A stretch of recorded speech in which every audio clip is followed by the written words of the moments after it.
For as long as I can remember, I have lived my life with the notion that I am too skinny, that I am underweight and I need to gain weight.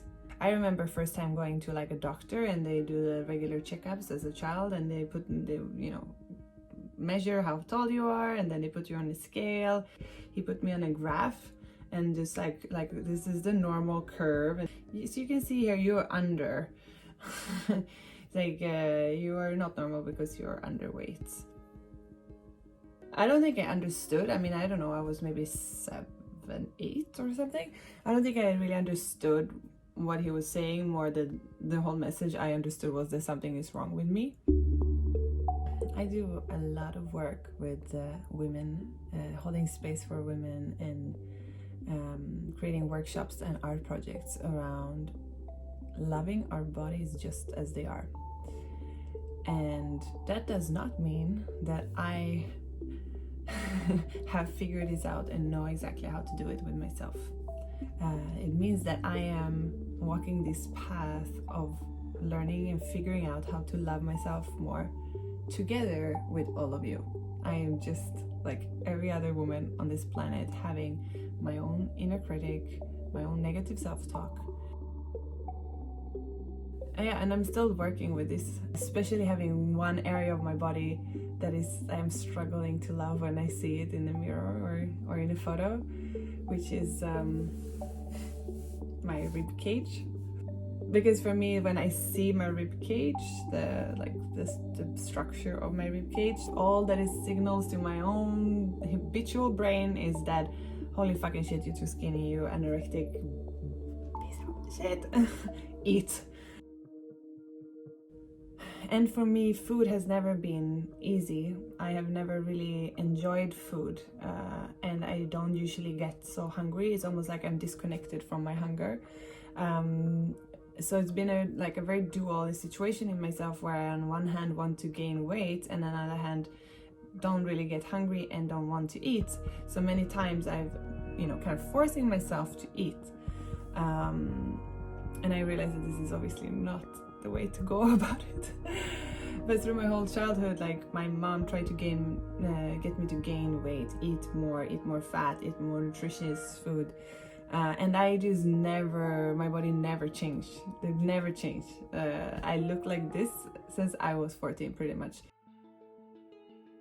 I am about to make a big statement for myself tomorrow, where I'm gonna go and get a new tattoo. I'm making this tattoo really mean something for me. For me, this is a ceremony, a ritual. I'm going to meet a beautiful woman called Sophia, and she is gonna make this beautiful art on my chest. There it is. Hey! Hey, beautiful! Welcome! Thank you! Wow, so good to be here. Thank you for having me. Wow, so this is your place? Yeah! Amazing! So this is my tattoo studio. It's called the Holy Grail, but in Swedish. So it's the Nedre Graden. I was trying to make it an extension of my home and like a place that I feel at home. Do you want like the tea I take myself, or do you want? Yes. Yes. I'll let you smell them. Okay. Also, this is from heaven. Rose for the heart. Yes. For the heart tattoo. Yes. For the heart jewelry. This is perfect. I was trying to make put your tattoo into words in my head last night, and I was thinking of heart jewelry. Yes. Does that make sense? It makes so much sense. Wow, that's amazing. I love that. To make it a sacred thing with people's bodies and people's skins. I'm somebody who is being allowed to alter your skin for the rest of your life. You're gonna carry it with you on your path everywhere you go. Something that I did, and therefore I want the intention in those drops of ink to carry the best vibration possible. And also, while I tattoo somebody, you're so close to somebody's body for such a long time, and it's a process that is very intimate. I've had clients like this, women coming with like, okay, so I have thighs that are quite big, and I used to have a lot of internal problems with that, but I learned to love them, and now I want to decorate them. Can you do that? Yay! So I I've get done like that chills before. just hearing this. Like I want that for everyone. Yeah.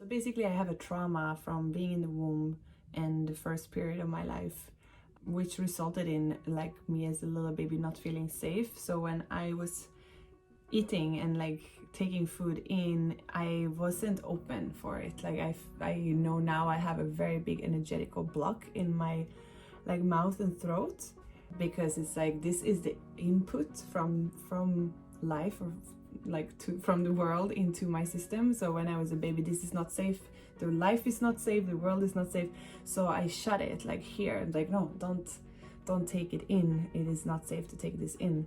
So energetically I'm like stopping it, even though food still goes down. I am not observing it, I'm not like opening for like the pleasure and the flavor and the taste of it.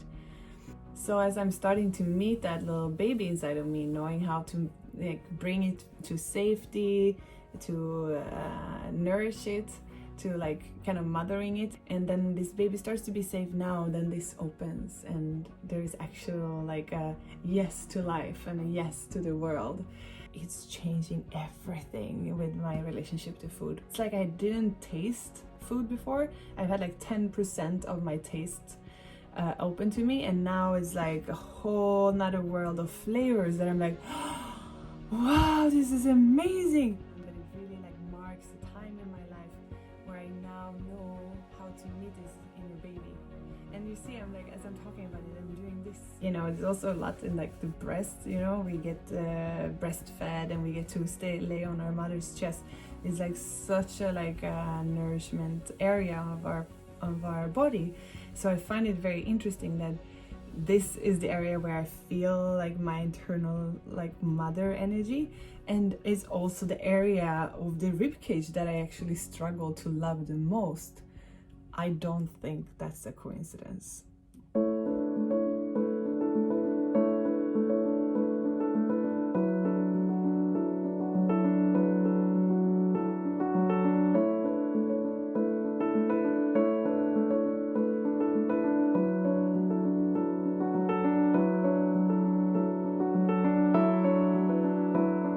So the smallest little dot gets to represent the smallest part of me that is no longer alone, having a lot of these bigger circles and holding around it. And I also decided to make a circle on my left hand. And when I hold this heart on my hand, the tattoo is complete. And I am holding my heart. Beyond just sharing my own journey and my own story with this, I want to make a stand for the fact that we are all in this together as a kind of pandemic. This is not something that is wrong with you. This is not something that is wrong with me. This is something that society and our childhood and growing up on this planet, frankly, has indoctrinated us with, that there's something that is not good enough with the way that we are, which is a complete lie. And even if we know that, it's still something that keeps on coming and coming and coming. You know, we often like first judge our body in some way, and then we judge ourselves for judging ourselves, because we know that we should just be able to love and accept ourselves just the way we are. You can look at this in the way that we look at the glass, either half empty or half full. Half empty in a way that it's only up to us to figure out how to love ourselves. But if you look at it the other way, it is a very fucking great thing that we can actually do something about it. And since we're not alone, we can support and inspire and help each other to do that. So for this reason, I've decided to write down and share some of my favorite tools, what I'm using in my own work that I have developed myself. And for me, they work brilliantly. It's not a quick fix that will just, you know, snap your fingers and you will be all self-loving all of a sudden, but it's a way to get this like work into a beautiful habitual place in myself. To every time some negative stuff come up, I know what to do with it. I know how to meet it and kind of bring it back to a more loving and accepting perspective. You can send me your email and I will send you the PDF, and you can do it in your own term, in your own like sacred space at home, or maybe gather a few sisters and do it together. And then you can send me, like through the instructions I've written there, a photo of the part that you are struggling to love the most. It will all be anonymous, obviously, and it's just the body part, together with the belief that you have turned into something beautiful. And I will slowly launch an online gallery. An online gallery with all of your photos that will be completely supercharged with that healing that you've done in your home. If it inspires just one woman somewhere in the world, I feel like it's worth it. And this can only happen if it's, you know, some of you want to play with me. So I'm really crossing my fingers that you will. Let's make a little change in whatever way that we can, right? So thank you so much for watching. I'm so happy that you've been here, especially for this one, because it's so close to my heart, literally. So if it's, you know, it wakes something in you, please share in the comments below. I would love to hear from you and join in the wave of self-love. So I'll see you in the next video.